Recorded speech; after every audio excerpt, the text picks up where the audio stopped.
श्रुक काय? मी आज या हरित रक्षाबंधनाच्या पवित्र दिवशी माझ्या मातृभूमीची आणि पर्यावरणाची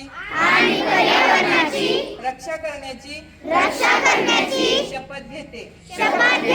मी झाडे लावीन आणि त्यांची काळजी घेईन.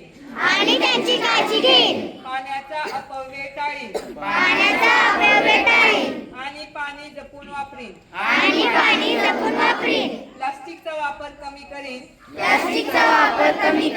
आणि पुनर्वापर वाढवीन.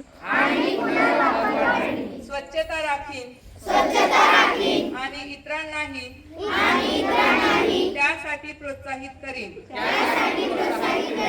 मी निसर्गाशी मैत्री करीन आणि भावी पिढ्यांसाठी हरित वसुंधरा जपून ठेवीन. ही माझी पर्यावरण रक्षणाची पवित्र प्रतिज्ञा आहे.